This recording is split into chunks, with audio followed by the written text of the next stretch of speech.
Di sebuah tempat yang sedang terjadi pertempuran antara kedua faksi terkemuka, terlihat mayat-mayat dari salah satu faksi berserakan di tempat tersebut, dan pemimpin dari faksi itu yang sedang melawan pemimpin dari faksi Sun and Moon, yang diketahui itu adalah faksi demonik.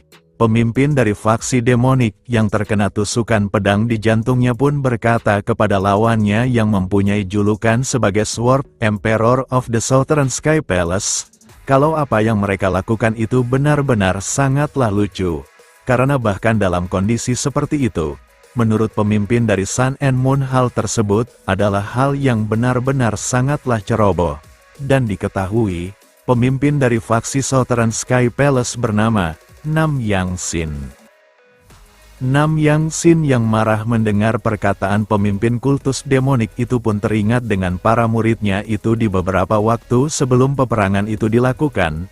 Di waktu tersebut, salah satu muridnya menyampaikan informasi yang ia dapatkan kepada dirinya sebagai ketua dari faksi Southern Sky Palace, kalau penyebaran kultus Sun and Moon telah mencapai provinsi Anhui.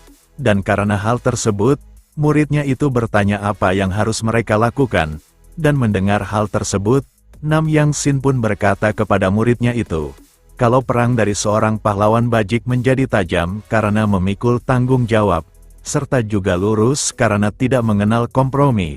Apakah yang muridnya pegang itu adalah pedang pahlawan bajik, atau ketakutan orang biasa? Dan dengan perkataan masternya itu, para muridnya pun serentak berkata, kalau mereka akan selalu berjuang bersama masternya itu. Dengan ajarannya itu yang tetap lurus untuk menjadi seorang pendekar seni bela diri, meski tidak ada orang biasa di antara para murid Southern Sky Palace, tapi tetap saja tidak bisa mengalahkan pemimpin Sun and Moon dengan tanpa mempertaruhkan nyawa, dan melihat kegigihan para murid-muridnya itu, Nam Yang Sin merasa bangga, karena mereka sudah melakukan yang terbaik, dan hanya tinggal dirinya seorang yang masih tersisa. Nam Yang Sin berkata dalam hatinya, kalau sekaranglah gilirannya untuk membalaskan dendam mereka terhadap pemimpin faksi Sun and Moon.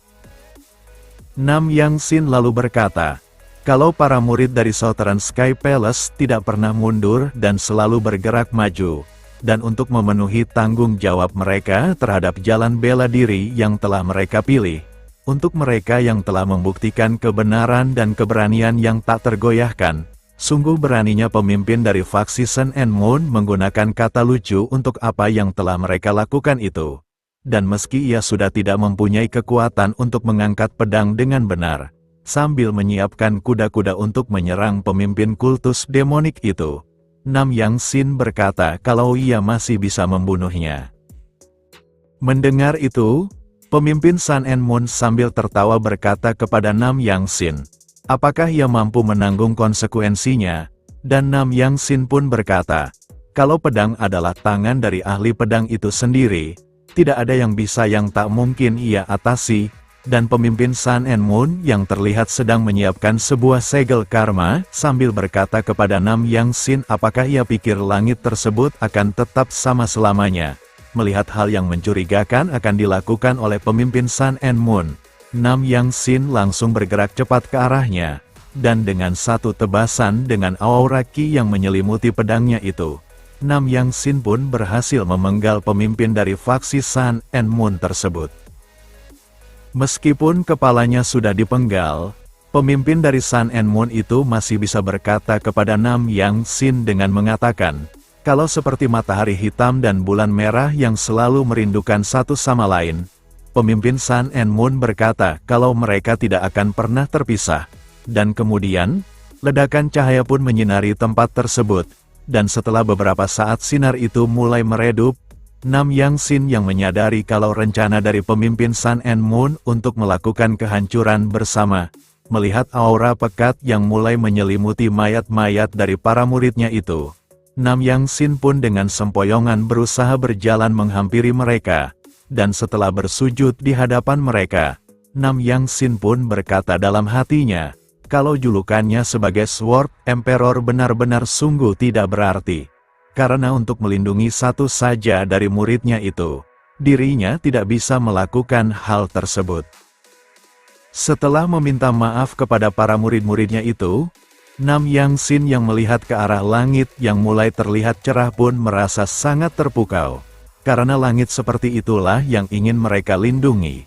Karena dengan warna birunya yang begitu indah, Nam Yang Sin berkata kalau itu seperti perwujudan dari keadilan dan kesatriaan, dan tak berselang lama, karena lukanya yang sangat parah itu, Nam Yang Sin pun lalu batuk darah, dan di masa-masa terakhirnya itu, Nam Yang Sin pun berandai-andai, jika dirinya sedikit lebih kuat, andai saja dirinya mencoba sedikit lebih keras, andaikan juga dirinya bisa bertarung lebih kuat lagi, ia pasti bisa melihat langit yang indah itu dengan murid-muridnya.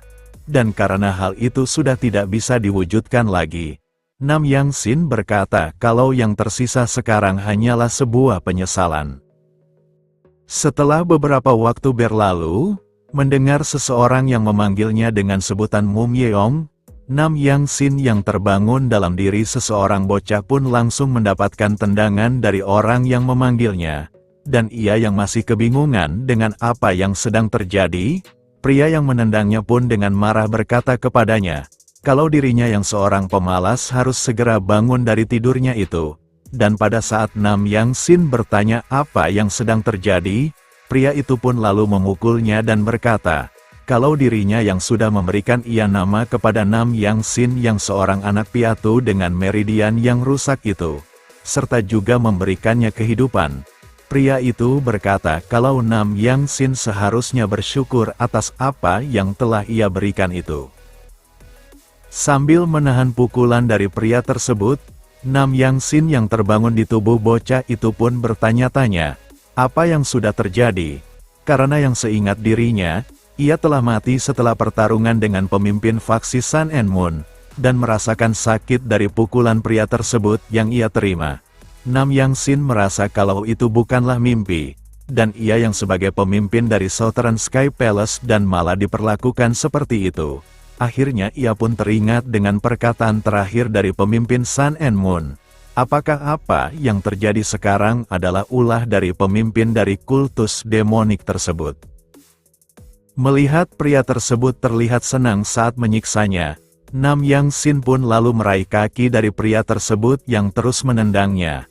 Yang hal itu pun membuat pria itu merasa terkejut, karena kekuatan dari cengkraman dari Nam Yang Sin benar-benar berbeda. Dan melihat tatapannya yang tajam, pria itu pun mulai merasa ketakutan dan langsung terjatuh. Dan sementara di sisi Nam Yang Sin, melihat pria itu mempunyai pedang yang diikat di pinggangnya, Nam Yang Sin pun lalu berkata kepada pria tersebut, kalau menyiksa seorang anak kecil yang bahkan tidak tahu martial art sedikit pun. Nam Yang Sin berkata kalau pria tersebut tidak layak mempunyai pedang itu. Pria itu yang diketahui bernama Deoksam, teman-temannya yang melihat ia dipukul mundur oleh seorang bocah pun menjadi olok-olokan mereka. Karena ia yang seorang lelaki dewasa, bisa kalah oleh seorang bocah yang meridiannya sudah terluka. Dan mendengar ejekan itu, Deoksam yang marah pun mencoba untuk membalasnya dan mencoba menarik pedang dari sarungnya itu. Namun, Nam Yang Sin dengan sigap menahannya dan kemudian menarik senjatanya, dan tanpa basa-basi, Nam Yang Sin langsung memotong tangan kanan dari Deoksam. Yang hal itu pun membuat para penduduk yang melihat itu sangat terkejut. Melihat Deoksam kesakitan sambil memegang tangannya yang terpotong itu, Nam Yang Sin menyuruhnya untuk mengangkat kepalanya yang sedang tertunduk, dan ia yang menangis sambil menahan rasa sakit. Saat melihat ke arah Nam Yang Sin yang sudah berubah, Deoksam yang ketakutan pun akhirnya menyadari, kalau orang yang ada di depannya bukanlah bocah yang dulu ia besarkan, karena sifat dari bocah tersebut yang biasanya menyedihkan dan penakut yang kini telah hilang. Deoksam merasa kalau orang di depannya benar-benar sudah berbeda jauh. Sementara di sisi lain, terlihat sebuah kelompok akan melancarkan serangan besar-besaran ke sebuah desa yang sekarang ditempati oleh Nam Yang Sin. Dan sebelum melakukan hal itu, pemimpin mereka pun berkata kepada para anak buahnya itu, kalau mereka harus jangan lupa, kalau prioritas mereka adalah menyelamatkan orang yang mempunyai meridian yang terputus. Dan selain orang itu, Jika ada orang yang menghalangi mereka, pemimpin itu memberikan perintah mutlak kepada para bawahannya itu, kalau mereka diizinkan untuk membunuh mereka secara langsung. Dan setelah mendapatkan perintah itu, mereka pun dengan serentak langsung bergerak dengan cepat. Next, kita lanjut di part selanjutnya. Terima kasih.